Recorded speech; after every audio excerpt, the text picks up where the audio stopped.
গতকাল আমরা আগরতলা থেকে বাসে করে শিলং চলে আসি আর আমাদেরকে একটা জায়গায় নামানো হয়। এখান থেকে আমরা একটা ক্যাব নিয়ে পুলিশ বাজার চলে আসি। তো পুলিশ বাজার আসার পরে আমরা এখানে কোনো হোটেল পাই না, কেননা আমরা প্রি বুকিং করে আসি নাই। শিলং আসলে অবশ্যই প্রি বুকিং করে আসতে হবে, যেটা এখানে আসার পরে জানতে পারলাম। তো যাই হোক, এটা প্রথমবার যেহেতু আসছি, এটা আমাদের শিখতেছি, ভুল থেকেই আসলে শিখতে হবে। তো পুলিশ বাজারে থাকা অবস্থায় আমরা চিন্তা করলাম যে আমরা শিলং না থাকি, আমরা ডিরেক্ট চেরাপুঞ্জিতে চলে যাই। চেরাপুঞ্জিতে গিয়ে ওইখানে আমরা ওই জায়গাগুলো আমরা ঘুরবো। শিলংয়ের আশেপাশে অল্প কয়েকটা জায়গা আছে, বাট বেশিরভাগ জায়গা হচ্ছে যে চেরাপুঞ্জি বা শহরা যেটাকে বলে ওইখানে। তো আমরা হচ্ছে যে শহরা যেতে হলে আপনাকে আগে যাইতে হবে আঞ্জলি বাস স্ট্যান্ড। ওইখান থেকে হচ্ছে যে লোকাল গাড়িগুলো পাওয়া যায়, সুমো গাড়িগুলো পাওয়া যায়, আবার ক্যাব পাওয়া যায়। ক্যাব হচ্ছে যে পার পারসন 200 টাকা করে, আর সুমোতে সম্ভবত 150 টাকা করে যায়। আর আপনি চাইলে হচ্ছে যে ক্যাবটা রিজার্ভ করে নিয়ে যেতে পারবেন, সেটাতে সম্ভবত ওরা 1200 টাকা 1500 টাকা চার্জ করে। আমরা ড্রাইভারের সাথে কথা বলে যতটুকু বুঝলাম। তো যেতে যেতে হচ্ছে যে আমরা আঙ্কেলকে বলতেছিলাম যে গতকালকে আমরা যখন আসি ভোরবেলা, আমাদেরকে এক ড্রাইভার ওই যেখানে বাস আমাদেরকে নামায় দেয় ওইখান থেকে পুলিশ বাজার নিয়ে আসে, আমাদের থেকে 300 রুপি নেয়। তো উনি বলে যে আসলে কিছু কিছু এখানকার লোকাল আছে যারা হচ্ছে যে স্ক্যাম করে, মানুষের সাথে খারাপ কাজ করে, টাকা বেশি নেয় এই ধরনের। তো আমাদেরকে উনি বলতেছিল আপনারা যেহেতু সোয়ারা যাচ্ছেন, চেরাপুঞ্জিতে যাচ্ছেন, ওইখানে হচ্ছে যে ওইখানে যে লোকাল আছে ওদের থেকে একটু বাঁচে থাকবেন। ওদের মধ্যে কিছু আছে যারা হচ্ছে যে ফরেনার দেখলে বা বাইরের মানুষ দেখলে হচ্ছে যে ওদের থেকে টাকা বেশি দাবি করে বসে থাকে এরকম। তো আমরা বললাম যে আসলে এটা তো চেনার উপায় নাই, যাই হোক আমরা বিশ্বাস করেই তো মানুষের সাথে কথা বলি, কিছু করার নাই। তো আমরা মোটামুটি আঞ্জলি বাস স্ট্যান্ড চলে যাই, অল্প কিছুক্ষণের মধ্যে আমরা আঞ্জলি বাস স্ট্যান্ড চলে আসি। আর আঞ্জলি বাস স্ট্যান্ড আসার পর আঞ্জলি বাস স্ট্যান্ডের দোতলায় সোহরার গাড়ি যেগুলো, এগুলো দোতলা থেকে ছাড়ে, সুমোগুলা কারগুলা। তো আমরা গিয়ে দেখি যে একটা গাড়ি দাঁড়ায় আছে, দেন আমরা ওই গাড়িটাতে হচ্ছে যে উঠে যাই। ওখানে আমরা দুজন ছিলাম, পাশে হচ্ছে যে আরেকজন ছিল। গাড়িগুলোতে 4 জন হলেও ওনারা গাড়িগুলো ছাড়ে। তো আমরা 4 জন হওয়ার জন্য একটু অপেক্ষা করি যে আরেকজন আসলে তারপরে গাড়িটা ছাড়বে। আমরা দুজন আর একজন ছিল, আরেকজনের অপেক্ষা ছিল। তো এর মধ্যে হচ্ছে যে আরেকজন চলে আসে, দেন গাড়িটা হচ্ছে যে আঞ্জলি বাস স্ট্যান্ড থেকে ছেড়ে দেয় শহরার উদ্দেশ্যে। শিলং থেকে শহরা যেতে সময় লাগে 2 ঘন্টার মতো। আর যাওয়ার পথে প্রচুর মনোমুগ্ধকর জায়গা দেখা যায়। কিছু কিছু জায়গা পরে অসম্ভব সুন্দর শিলং ভিউ পয়েন্ট, এটা পরে যেখান থেকে পুরো শিলং শহরটা দেখা যায়। তো আমাদের যেটা হয়, আমরা যদি লোকালি গাড়িতে উঠছি, আমরা গাড়িটা দাঁড় করাতে পারি না সব জায়গায়। কিছু কিছু জায়গায় বললে হচ্ছে ওনারা দাঁড়ায়, বা সব জায়গায় দাঁড়ায় না, কারণ রাস্তার ধারে ওনারা চাইলেই গাড়ি পার্কিং করতে পারবে না। এখানের ব্যাপারটা একটু অন্যরকম, আর মানুষগুলো খুব সচেতন। শহরটা খুবই পরিষ্কার, আসলে দেখবেন অনেকটাই পরিষ্কার। অনেকটা বলতে আমি অপরিষ্কার দেখিই নাই, যেখানে ছিলাম সম্পূর্ণ রাস্তাঘাট অনেক পরিষ্কার। তো যাই হোক, আমরা হচ্ছে যে শহরের উদ্দেশ্যে রওনা দেই। মোটামুটি 2 ঘন্টার সময় লাগবে। আর আমরা যেহেতু সারা রাত ঘুমাই নাই, গাড়ি জার্নি করছিলাম, মানে একটু ঘুমাইছি, বাট গাড়ির জার্নিতে আসলে গাড়ির ঘুমটা ওই পুরায় না আসলে, যতটুকু আসলে ঘুম দরকার। এই জন্য আমরা যখন এই গাড়িটাতে উঠি, একটু ভিডিও করার পরে হচ্ছে যে আমারও ঘুম চলে আসে, দেন আমিও ঘুমাই যাই, যার কারণে অনেকগুলো সুন্দর জায়গা মিস করি। তো এর মাঝেই হচ্ছে যে যেতে অনেকগুলো সুন্দর জায়গা দেখি, অনেকগুলো সুন্দর জায়গা পরে যেগুলো হচ্ছে যে আবার ভিডিও করা হয় না, দেখা যায় হঠাৎ করে চোখ খুলছে, দেন সুন্দর জায়গাটা দেখলাম, আবার ক্যামেরা বাইর করতে করতে আসলে গাড়ি টান দিয়ে দেয়, আমরা জায়গায় পার হয়ে যাচ্ছি। মোটামুটি শিলং আসলেই বুঝবেন শিলং এবং চেরাপুঞ্জি এই শহরটা কতটা সুন্দর। আর শিলংয়ের মধ্যে মানে পুরো মেঘালয় জুড়ে অসম্ভব জায়গা আছে ঘোরার মতো, অসম্ভব জায়গা। এক এক জায়গায় দেখা যায় গিয়ে যাইতে হলে হচ্ছে যে একদিন লেগে যাচ্ছে, পুরো একদিন একটা জায়গার জন্য দিয়ে দিতে হচ্ছে, এরকমও অনেক জায়গা আছে। তো ইনশাল্লাহ আগামীতে চেষ্টা আছে সে মেঘালয়ে লং টাইম ধরে ঘোরার, একটু বেশি সময় নিয়ে যাব, বেশি সময় নিয়ে ঘুরবো এরকম। আমি হচ্ছে যে বাইক চালাতে পারি না, নাহলে বাইক রেন্টে নিয়ে ঘোরা যায়। তো এখানে বাইক রেন্টে পাওয়া যায়, যারা হচ্ছে বাইক চালাতে পারেন এখানে বাইক রেন্ট নিয়ে ঘুরতে পারেন, একদম অনায়াসে খুব আরামে ঘুরতে পারবেন। মোটামুটি ইন্ডিয়ার এই ব্যাপারটা খুবই ভালো। অনেক দেশে এখন বাইক রেন্টে ভাড়া দেয়, আমাদের দেশেও দেয় কক্সবাজারের দিকে। এই জন্য যারা বাইক চালাতে পারেন তারা হচ্ছে বাইক রেন্টে নিয়ে ঘুরলে অসম্ভব জায়গাগুলো ঘুরতে পারবেন এবং নিজের মতো করে ঘুরতে পারবেন। খরচও কম পড়বে, এত বেশি পড়বে না। বাট আমরা এখানে আসি হচ্ছে যে 2 জন, আমরা যদি গাড়ি একটা নিই তাও আমাদের 4 জনের খরচই যাচ্ছে 2 জনের জায়গায়। তো আমরা শহরা যেতে যেতে হচ্ছে যে অনেকগুলো সুন্দর জায়গা দেখি, এবং তারপরই শহরা আমাদেরকে প্রথমে মেইন বাজারে নিয়ে আসা হয়। এবং মেইন বাজারে আসার পর আমরা বুঝতে পারি যে মেইন বাজারে আমরা থাকতে পারবো না, এখানে মানে হোটেলগুলো আসলে সব বন্ধ, সকালবেলা কোনোটা হোটেল পাচ্ছি না। এবং যে কয়েকটা দেখেছি ওগুলো সবগুলো ফুল, রুম ফুল, মানে কোনো খালি নাই, এরকম হচ্ছে অবস্থা। তো আমরা ড্রাইভারকে বলি যে আসলে এমন একটা জায়গায় আমাদেরকে নামাই দিন যেখানে হোটেল আছে। তো আমাদেরকে মেইন বাজার থেকে আবার নিচের দিকে নিয়ে আসে, একটা বাস স্টপে নিয়ে আসে উনি। দেন বাস স্টপে নিয়ে আসার পর আমরা এখানে একটু হাঁটাহাঁটি করে দেখি যে কোনো জায়গা খালি আছে কিনা বা কোনোটা দোকান খোলা আছে কিনা বা কোনো হোটেল খোলা আছে কিনা, কিন্তু এখানে কিছুই পাই না। এখানে আমরা যেটা দেখতে পারি কিছু মানুষ হচ্ছে যে বাচ্চাদেরকে নিয়ে মানে মা বাপ বাচ্চাদেরকে নিয়ে স্কুলে যাচ্ছে বা বাচ্চারা শুধু একা একা স্কুলে যাচ্ছে এরকম, আর কিছু গাড়ি আসতেছে। এটা মূলত একটা বাস স্টপ যেখান থেকে অনেক দিকে গাড়ি মুভ করে বা এখান দিয়ে এসে যায়। হচ্ছে যে বাস স্টপটার নাম মানে মুখে উচ্চারণ করতে পারতেছিলাম না, এরকম হচ্ছে অবস্থা। তো আমরা হচ্ছে যে হাঁটাহাঁটি করতেছি, দেখি কয়েকটাতে যাই আমরা, এখানেও কয়েকটাতে যাই বাস স্ট্যান্ডের এখানে, যেখানে হচ্ছে যে সব ফুল পাওয়া যায় না, খালি নেই, এরকম হচ্ছে অবস্থা। এই জন্য হচ্ছে যে শিলং আসলে আগে বুকিং করতে হবে, যেটা আমরা আগামীতে আসলে অবশ্যই করব। দেন হাঁটতে হাঁটতে হচ্ছে যে আমরা একটা দোকান খোলা পাই। তো দোকানটা মূলত একটা হোমস্টের মালিকের। তো ওই দোকানে হচ্ছে যে আমরা গিয়ে কথা বলি আঙ্কেলের সাথে যে আঙ্কেল রুম খালি আছে কিনা। তো উনি বলে যে এখন তো খালি নেই, একটু পরে খালি হবে, আপনারা চাইলে নিতে পারেন, ভাড়া পড়বে 1000, কম পড়বে না, 1000, দুইটা সিঙ্গেল বেড আছে 1000। তো আমরা ট্রাই করি যে কমানোর, বাট এখানে উনি আর কমায় না।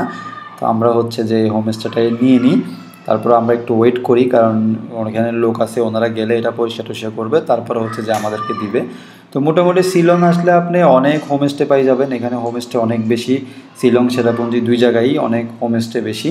তো এই কারণে হচ্ছে যে থাকতে সুবিধা। আর 1000 টাকা হওয়াতে ভাড়াটাও খুব কম পড়ছে আমাদের জন্য, দুইজনের জন্য 1000, তাহলে হচ্ছে 500 পড়তেছে, খরচ কম। তো ওনাদেরই আবার এখানে দোকান আছে, তো আমরা মোটামুটি ওনার দোকান থেকে অনেক কেনাকাটাও করি। তো আমরা ওনাদেরকে পাসপোর্টগুলো দেই, ওনারা হচ্ছে যে এন্ট্রিগুলো করে নেয়। দেন হচ্ছে যে আমরা পুরো রুম পরিষ্কার শেষ হলে আমরা রুমে যাব।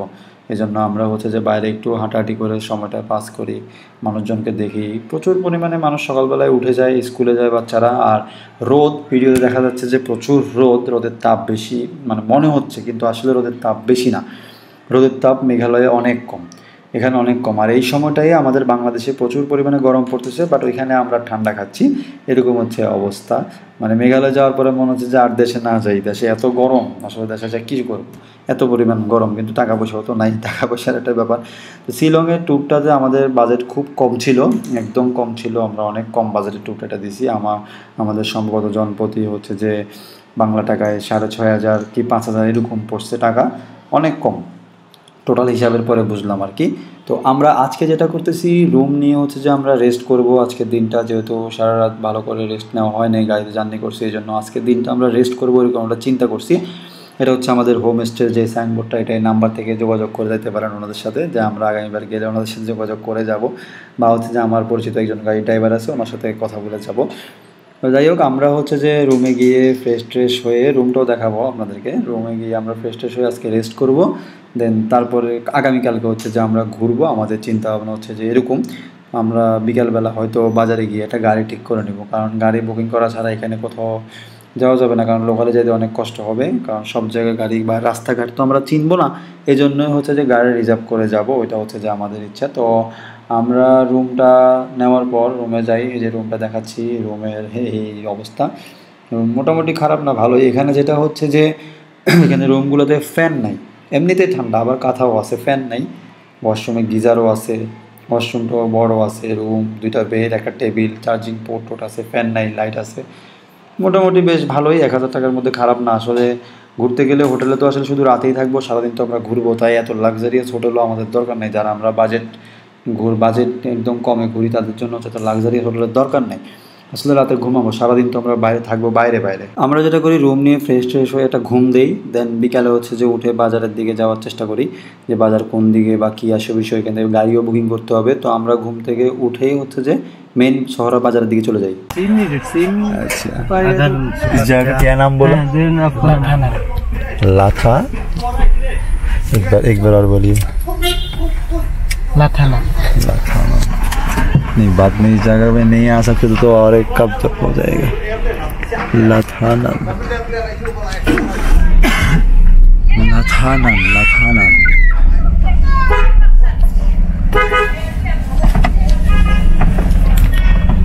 আমরা মোটামুটি বাস স্ট্যান্ড থেকে 10 টাকা করে হচ্ছে যে এতে চলে আসি, শহরা বাজারে চলে আসি। বাজারে আসার পর হচ্ছে যে আমরা দোকানপাট পাই, মোটামুটি খোলাই থাকে, যেহেতু বিকালবেলা আবহাওয়া খুব ঠান্ডা, বিকালবেলা দোকানপাটও খোলা থাকে। তো আমরা হচ্ছে যে গাড়ি বুকিং করব, কিছু কেনাকাটা আছে এগুলো করব, দেন তারপর আবার রুমের দিকে চলে যাব। তো যাই হোক, এখন অবশেষে আমরা সিম নিচ্ছি, দেখা যাক কী হয়। আর এখানে হচ্ছে যে বাজারের মধ্যে আমরা সোহরা বাজারে আসছি, হাঁটতেছি, এখানে আমরা ছাড়া আর কেউ কোনো ফরেনার নাই, সবাই লোকাল, শুধু আমরাই ফরেনার। মানে মনে হচ্ছে যে আমরা এখানে খাঁচার মধ্যে একটা এর মধ্যে আসি আর সবাই দেখতেছে, যদিও এরকম সবাই তাকাচ্ছে না। আর মোটামুটি জায়গাটা খুব সুন্দর, নিজে না আসে বিশেষ করে না। আরেকটা কালকে হচ্ছে যে আমাদের যে প্ল্যানগুলো, আমরা যে জায়গাগুলো ঘুরবো, আমরা আসলে একদিনের মধ্যেই মোটামুটি 4-5 জায়গা ঘুরে ফেলবো, আর পসিবল সবগুলো কাছাকাছি জায়গা। তো আমরা কালকে প্রথমেই যাবো হচ্ছে 7 সিস্টার ফলস, তারপরে যাবো হচ্ছে উইসরন ফলস, তারপরে মাউসমি ফলস, নাওকালিকা ফলস, ওয়াকাবা ফলস আর মাউসমি ক্যাম্প। জায়গাগুলো সবগুলোই সুন্দর, যেগুলো বাছাই করে নিচ্ছি। এর বাইরে যদি সময় থাকে আমরা অন্য কোনো জায়গায় ঘুরবো, না হলে আমরা এই 6টা জায়গায় ঘুরবো। এই 6টা জায়গায় ঘুরে আমরা আবার শিলং ব্যাক করবো। সিম কিনতে যাই, বাট আমরা সিম কিনতে পারি না, কারণ আজকে এখানে এয়ারটেলের নেটওয়ার্কের সমস্যা, আর এই জন্য নেটওয়ার্ক আসতেছিল না। তো আমরা যেহেতু এখানে একদিন থাকবো, তাহলে শুধু শুধু সিম কিনে লাভ নেই, এই জন্য সিমটা কিনলাম না। আমার কাছে একটা সিম আছে, ওটা দিয়েই কাজ সারাই ফেললাম। আমরা এটাতে রিচার্জ করে নিছি, দেন হয়ে গেছে। তো আমরা হচ্ছে যে বাজারের আশেপাশে ঘরগুলো ঘুরতেছিলাম। মানে বাজারটা এত বড় না, আবার এত ছোটও না, আর এত অলিগলি বাজারটার মধ্যে, অনেক বাড়ি ঘর সব একসাথে, একদম অলিগলি ছোট ছোট অনেকগুলো রাস্তা, যেগুলো বোঝা যাচ্ছে না, এবং বাড়িঘর ডিজাইনগুলো খুব সুন্দর। তো আমরা হচ্ছে যে হাইটে হাইটে এখানে একটু ভিডিও করে নিই, দেন আমার নিজের কিছু ভিডিও করে নিই, এলাকার কিছু ভিডিও করি। দেখতে মানে দেখতে ভালো লাগতেছিল, ওই জন্যই করা। খুব সুন্দর, আর বাড়িগুলোর ডিজাইন খুব সুন্দর। সর্বোচ্চ বাড়িগুলো 2তলা 3তলা হচ্ছে, বা সর্বোচ্চ 4তলা হচ্ছে, এর বেশি হচ্ছে না। সেটা মানে সোহরাতে এই বাড়িটা যখন ডান দিকে যে বাড়িটা গেছে, এটাই বড় দেখলাম, আর বাড়িগুলো। তো আমরা হচ্ছে যে যেটা করি, এখানে একটা রিক্সা স্টেশনে গিয়ে কথা বলে, একটা ট্যাক্সি ড্রাইভারের সাথে কথা বলে নিই যে আমরা আগামীকাল সারাদিন ঘুরবো, দেন আমাদেরকে আবার শিলং আইএসবিটি বাস স্ট্যান্ডে নামাই দিবে, উনি কত নেবে। তো প্রথমে উনি 3000 টাকা বলে, তারপরও আমরা সবগুলো জায়গার নাম বলি, উনি 3000 টাকা চায়। আর আমরা মূলামূলি করে লাস্টে এটা 2400 টাকার মধ্যে ওনাকে কনফার্ম করি যে 2400 টাকার মধ্যে উনি আমাদেরকে সারাদিন ঘুরাবে, শিলংয়ে নামাই দিবে আবার পরে। আমরা এখন আছি যেখানে আমরা হোম স্টে নিয়েছিলাম, এখানে এই জায়গাটা খুব নিরিবিলি এবং সুন্দর, পুরো অন্যরকম একটা ব্যাপার, একদম ঠান্ডা, আর বাতাসগুলো এত ঠান্ডা এখানকার, বলার বাইরে। আর হোমস্টেটা খুবই সুন্দর, সাধারণ, কিন্তু যথেষ্ট ভালো লাগার মতো। মানে আজকে এখন সমস্যাটা হচ্ছে যে ইফতারের সময় হয়ে গেছে, কিন্তু ইফতার করব কি দিয়ে সেটাই পাচ্ছি না। এখানে ইফতার করার মতো কিছুই নেই। চিন্তা করতেছি যে ইফতার কী দিয়ে করবো, সেটা ভাবতেছি। নাকি কলা তো পাইছি, কিন্তু পাউরুটি তো পাচ্ছি না। আর কলার এত দাম বলার বাইরে, 1 ডজন 80 টাকা নিচ্ছে, এখানে অনেক দাম। এখন ইফতার খোঁজার জন্য বেরিয়েছি যে ইফতারে কি আছে দেখি, কিছু পাই কি। বাইরে এই প্রথম ইফতার, তাও পাউরুটি আর কলা। এখানে আসলে খাওয়ার মতো আর তেমন কিছুই নাই। কি বলবো, মানে ঠান্ডার কথা বলার বাইরে। আমি হচ্ছে শীতের কাপড় আনি নাই, অন্য ভাই 2টা আনছিল, এখন একটা আমি পরে আসি, 2টা আমার অনেক লুজ, বাট তারপরও বাঁচতে হবে। নাইমামা থেকে কানা ভালো অবশ্যই। যদি কখনো মানে যারা এখানে আসবেন, তারা অবশ্যই শীতের কাপড় সবসময় নিয়ে আসবেন। এখানে ভাই সারা বছরের ঠান্ডা, মানে কি বলবো বলার বাইরে, প্রচুর ঠান্ডা। আমি সিমলাতে যখন যাই তখন 5 ডিগ্রি ছিল, আর দিল্লিতে যখন থাকি তখন হচ্ছে 30 ছিল। তো মনে হলো যে ওইখানে ঠিক আছে সিমলার ঠান্ডাটা, বাট এখানে সারা বছর যে এরকম ঠান্ডা পড়বে এটা কখনো ভাবি নাই, এই জন্য আমি ঠান্ডা কাপড় আনিও না। ভাবছি এখানে বৃষ্টি হবে, একটু ভিজবো বা একটু অন্যভাবে থাকবো। এখন এখানে দেখতেছি অনেক ঠান্ডা, মানে অবস্থা খুব খারাপ। আর ইফতার করেই আমরা বেরোলাম। এখন দেখি খাওয়া টাওয়ার কি অবস্থা, বা দেখি এখানে কি ধরনের খাওয়া পাই। একটা হোটেল দেখছিলাম সকালে বন্ধ ছিল, এখন দুটো খুলে এখানে দেখি মানে আমাদের টাইপের কোনো খাবার পাওয়া যায় কিনা, যাই তাই। সন্ধ্যায় আমরা বাইরে হচ্ছে যে বাজারটা ঘুরে দেখার জন্য, বাজার না, আমরা যে হোমস্টেতে ছিলাম ওটার আশেপাশে যে জায়গাটা, মানে বাস স্ট্যান্ড যে জায়গাটা বলে, ওই জায়গাটা ঘুরে দেখার জন্য আমরা বের হয়ে যাই যে কী অবস্থা খাওয়া দাওয়ার বা কী অবস্থা। আসলে ঘুরতে গেলে হচ্ছে যে খাওয়া দাওয়া অনিয়া করা যাবে না, যেটা আছে যেটা পাবো সেটাই খাইতে হবে আমাদেরকে। যেটা খাইতে হবে বলতে যেটা খাওয়া উচিত না সেটা তো আর খাওয়া যাবে না, যতটুকু সম্ভব অ্যাভয়েড করে নিজেকে খাওয়াবো। যেমন এদিকে আসলে হচ্ছে যে আমার যেটা খাওয়া হয়, মানে সিমলার দিকে গিয়ে আমি যেটা বেশি খাইছি নুডলস, সেম জিনিসটা হচ্ছে যে আমি এখানে পাইছি চোরাতে। আমি বেশিরভাগ হচ্ছে নুডলস খাইছি এখানে, তারপর দোকান থেকে বিস্কিট চিপস এগুলো নিতাম, যেটা দেশেও বেশিরভাগ খাই, ওইখানেও খাওয়া হয়েছে এই জন্য। এরপরে হচ্ছে আমরা ঘুরে হচ্ছে আজকের দিনটা আমরা এভাবে শেষ করে ফেলি, দেন আমাদের মূল ট্যুরটা শুরু হবে আগামীকালকে।